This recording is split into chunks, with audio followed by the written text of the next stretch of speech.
नमस्कार, मैं सुधा। फटाफट 30 खबरों में आपका स्वागत है। खबरों की ओर बढ़ने से पहले आपके शहर से हमारा बुलेटिन देख रहे हैं, हमें कमेंट करके जरूर बताएं, जिसके बाद आपका नाम हमारे बुलेटिन के अंत में दिखाया जाएगा। चलिए अब जानते हैं देश प्रदेश प्रमुख खबरें। भारत में लॉकडाउन की अफवाहों के बीच सरकार ने स्पष्ट किया कि ऐसी कोई योजना नहीं है। केंद्रीय मंत्री हरदीप सिंह पुरी ने इन खबरों को गलत बताया। पीएम मोदी के भाषण में कोरोना का जिक्र होने से अटकलें बढ़ी, लेकिन लॉकडाउन शब्द नहीं आया। ममता बनर्जी ने भी आशंका जताई, पर सरकार ने किसी पाबंदी से इनकार किया। मिडिल ईस्ट युद्ध के कारण अब कच्चे तेल की कीमतें बढ़ने पर भारत सरकार ने राहत के तौर पर पेट्रोल डीजल पर विशेष अतिरिक्त उत्पाद शुल्क में 10 रुपए प्रति लीटर कटौती की। सरकार ने कीमत बढ़ाने के बजाय खुद बोझ उठाने का फैसला किया। इससे तेल कंपनियों के घाटे में कमी आएगी। हालांकि आम उपभोक्ताओं को तुरंत बड़ी राहत मिलने की संभावना कम है। केंद्र सरकार के स्कूलों में वंदे मातरम के सभी 6 अंतरों के अनिवार्य गायन के निर्देश को कर्नाटक हाई कोर्ट में चुनौती दी गई।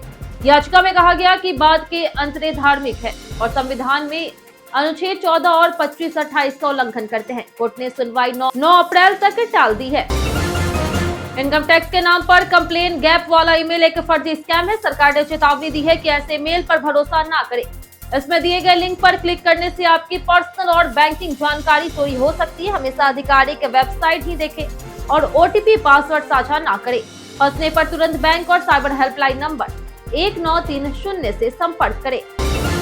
पश्चिम बंगाल विधानसभा चुनाव में भारतीय जनता पार्टी ने बॉटम अप और क्षेत्र विशिष्ट रणनीति अपनाई। लक्ष्य कोलकाता सहित 100+ सीटें जीतना है। अमित शाह 4 सीटों श्वेत पत्र जारी करेंगे। नरेंद्र मोदी की रैलियां होगी। पार्टी डोर टू डोर अभियान स्थानीय मुद्दों उत्तर बंगाल और जंगल महल पर फोकस कर रही, जबकि तृणमूल कांग्रेस को चुनौती दी जा रही। अगले महीने असम, तमिलनाडु, केरल, पश्चिम बंगाल और पुदुचेरी में विधानसभा चुनाव से पहले चुनाव आयोग युवा मतदाताओं को जागरूक करने के लिए 5 लाख इलेक्ट्रॉल लिटरेसी क्लब बनाएगा। ये क्लब छात्रों को मतदान अधिकार समझाएंगे। पश्चिम बंगाल में मतदाता सूची की दूसरी पूरक सूची 27-28 मार्च तक जारी होने की संभावना है, जिसमें 36 लाख प्रवासियों का निपटारा हुआ। बांग्लादेश ने 26 मार्च को स्वतंत्रता दिवस पर भारत के साथ रिश्तों का नया संदेश दिया। शेख हसीना के बाद तारिक रहमान सरकार ने भारत से संबंध मजबूत किए, जबकि पाकिस्तान की उम्मीदें टूट गई। 1971 की ऐतिहासिक स्मृति, आर्थिक जड़तें और भारत की संतुलित कूटनीति ने इस बदलाव में अहम भूमिका निभाई। चीन के राजदूत शू पेइहोंग ने भारत चीन विकास को दोनों देशों की मेहनत का परिणाम बताया और बाहरी शक्तियों, खास करके अमेरिका की भूमिका को खारिज किया। उन्होंने अमेरिका पर मतभेद बढ़ाने का आरोप लगाया। राजदूत ने भारत चीन सहयोग, ड्रैगन, एलिफेंट टैंगो और ग्लोबल साउथ में संयुक्त नेतृत्व की आवश्यकता पर जोर दिया।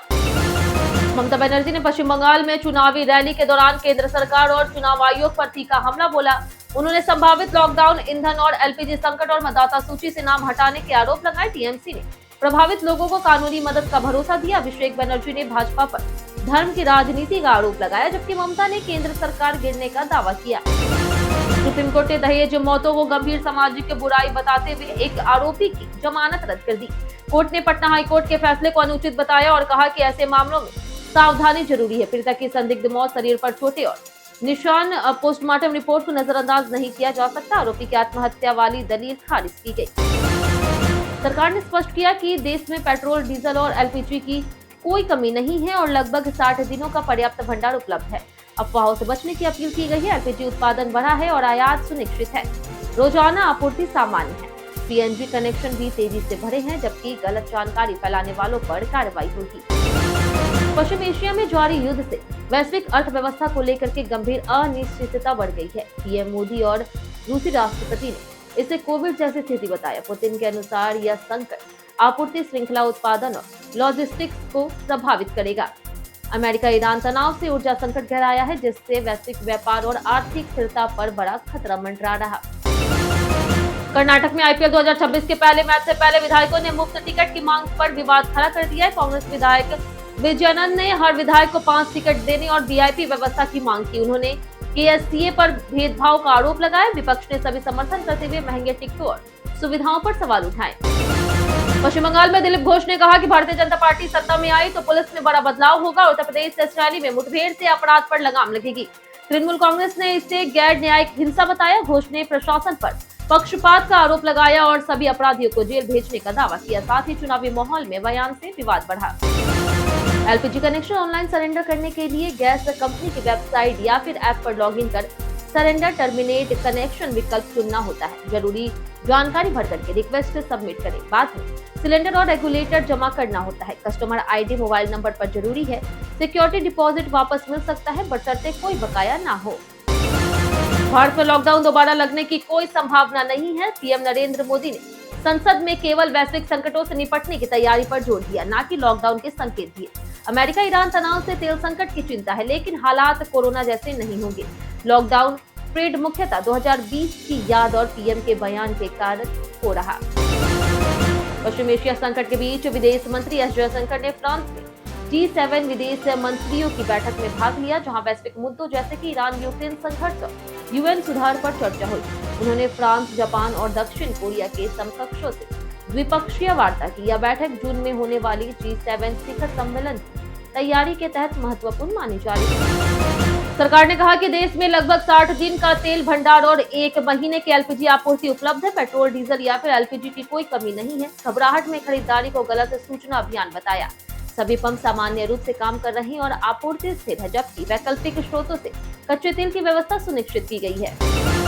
ईरान ने अमेरिका के 15 सूत्रीय युद्ध विराम प्रस्ताव को ठुकरा दिया, जिससे डोनाल्ड ट्रंप नाराज हो गए। ट्रंप ने ईरान को चेतावनी दी है कि जल्द गंभीर हो, वरना पीछे हटने का मौका नहीं मिलेगा। ईरान ने इजराइल और खाड़ी देशों पर हमले तेज किए। प्रस्ताव में प्रतिबंध, राहत, परमाणु कार्यक्रम समिति करने और होर्मुज जल डमरू मध्य खोलने की शर्तें शामिल थी। रिटायर्ड अमेरिकी कर्नल डगलस मैकग्रेगर ने कहा कि पीएम मोदी ही ईरान इजराइल तनाव में प्रभावी मध्यस्थ बन सकते हैं। उन्होंने पाकिस्तान की पेशकश को अविश्वसनीय बताया। मैकग्रेगर के अनुसार भारत के सभी पक्षों से अच्छे संबंध है, जबकि ईरान को रूस, चीन से रणनीतिक मदद मिल रही। उनका बयान वैश्विक कूटनीति में भरोसे के महत्व को दर्शाता है।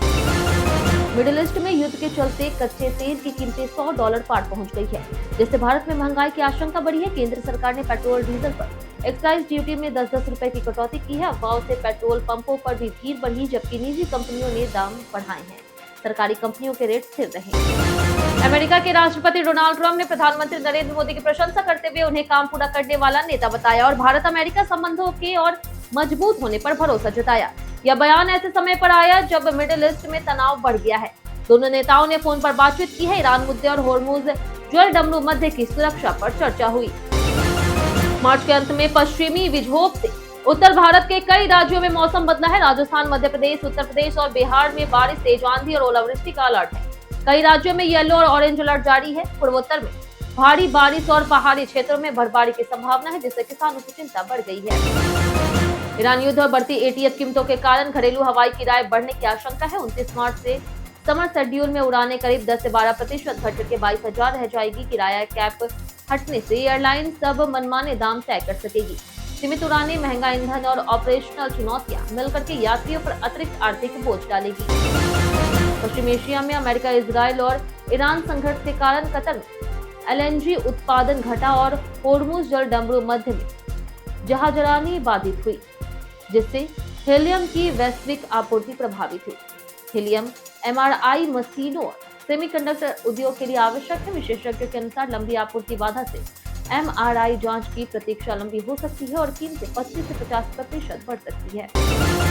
भारत तिब्बत सीमा पुलिस ने 2020 के बाद भारत चीन सीमा पर 29 नई बीओपी स्थापित कर कुल 209 चौकियों तक पहुंचाई है। ये 9,000 से 18,750 फीट ऊंचाई वाले हिमालयी क्षेत्रों में फैली है। बढ़ोतरी 2020 की गलवान झड़प के बाद हुई। अप्रैल-दिसंबर 2024 में आईटीबीपी ने सीमा पर 4,503 गश्तें कर कड़ी निगरानी सुनिश्चित की। नागरिक उड्डयन महानिदेशालय के नए नियम के तहत अब हवाई टिकट बुकिंग के 48 घंटे में कैंसिल या फिर बदलाव मुक्त होगा।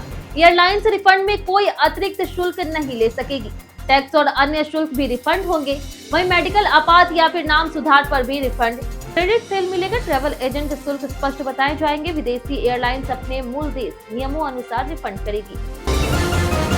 पश्चिम एशिया में संघर्ष में फर्टिलाइजर और यूरिया के घरेलू उत्पाद पर 10 से 15% तक असर पड़ सकता है। कच्चे माल की कीमतें बढ़ने से कंपनियों की कार्यशील पूंजी जरूरत और सरकार का सब्सिडी बिल 20,000 से 25,000 करोड़ बढ़ सकता है।